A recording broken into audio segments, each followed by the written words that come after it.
जय श्री राम दोस्तों, समाधान प्लस चैनल में आपका फिर से स्वागत है। आज इस वीडियो में हम राधा अष्टमी व्रत कथा अर्थात महालक्ष्मी व्रत कथा के बारे में बताएंगे। राधा अष्टमी व्रत को महालक्ष्मी व्रत के नाम से भी जाना जाता है। जिस दिन राधा अष्टमी व्रत होता है उसी दिन से महालक्ष्मी व्रत की शुरुआत हो जाती है और लगातार 16 दिनों तक महिलाएं इस व्रत का विधान करती है। जैसा कि नाम से ही स्पष्ट है कि इस दिन देवी माँ लक्ष्मी की पूजा की जाती है।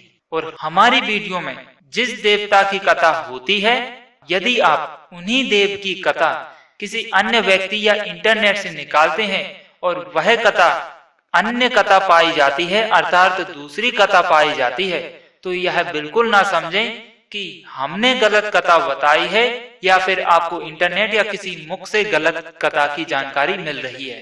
यह बिल्कुल गलत है, क्योंकि हर एक देव की एक नहीं कई सारी कथाएं हैं और हम आपके लिए इन वीडियो में बहुत ही सरल कथा और सहज कथा लेकर आते हैं।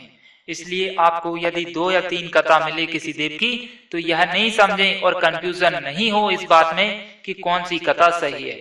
आप जितनी भी कथा प्राप्त करते हैं वह पूरी सही होती है, लेकिन हम हमारी वीडियो में सही और इजी कथा लेकर आते हैं जिसे आप आसानी से पढ़ सकें और समझ सकें। तो आइए अब राधा अष्टमी महालक्ष्मी व्रत कथा प्रारंभ करते हैं। बहुत पुरानी बात है, एक गांव में एक ब्राह्मण रहता था। वह ब्राह्मण नियम अनुसार भगवान विष्णु का पूजन प्रतिदिन करता था। उसकी भक्ति से प्रसन्न होकर भगवान विष्णु ने उसे एक दिन दर्शन दिए और अपनी इच्छा अनुसार वरदान देने का वचन दिया। ब्राह्मण ने माता लक्ष्मी का वास अपने घर में होने का वरदान मांगा। ब्राह्मण के ऐसा कहने पर भगवान विष्णु ने कहा, यहाँ मंदिर में रोज एक स्त्री आती है और वह यहाँ गोबर के उपले थापती है। वही स्त्री माता लक्ष्मी है। तुम उन्हें अपने घर में आमंत्रित करो और देवी लक्ष्मी के चरण तुम्हारे घर में पड़ने से तुम्हारा घर धन धान्य से भर जाएगा। ऐसा कहकर भगवान विष्णु अदृश्य हो गए। अब दूसरे दिन सुबह से ही ब्राह्मण देवी लक्ष्मी के इंतजार में मंदिर के सामने बैठ गया। जब उसने लक्ष्मी जी को गोबर के उपले थापते हुए देखा तो उसने उन्हें अपने घर में पधारने का आग्रह किया। ब्राह्मण की बात सुनकर लक्ष्मी जी समझ गई कि यह बात ब्राह्मण को विष्णु जी ने ही कही है, तो उन्होंने ब्राह्मण को महालक्ष्मी व्रत करने की सलाह दी।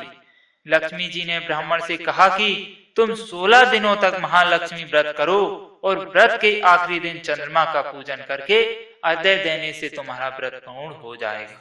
ब्राह्मण ने भी महालक्ष्मी के कहे अनुसार इस व्रत को किया और देवी लक्ष्मी ने भी उसकी मनोकामनाओं को पूर्ण किया। उसी दिन से यह व्रत श्रद्धा पूर्वक किया जाता है और कहा जाता है कि जो भी महिला या पुरुष इस व्रत को करती है और 16 दिनों तक विधि विधान से करते हैं और चंद्रमा को देखकर उसको अर्घ्य देते हैं तो महालक्ष्मी अवश्य ही उससे प्रसन्न होकर उसके घर में हमेशा के लिए वास करती है। अब और इस तरह राधा अष्टमी और महालक्ष्मी व्रत कथा संपन्न हुई।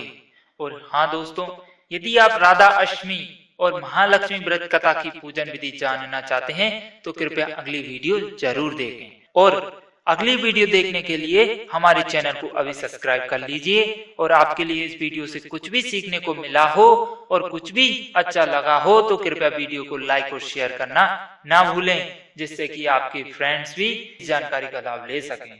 अब मिलेंगे इसी तरह की और जानकारी लेकर अगली वीडियो में। धन्यवाद। जय श्री राम।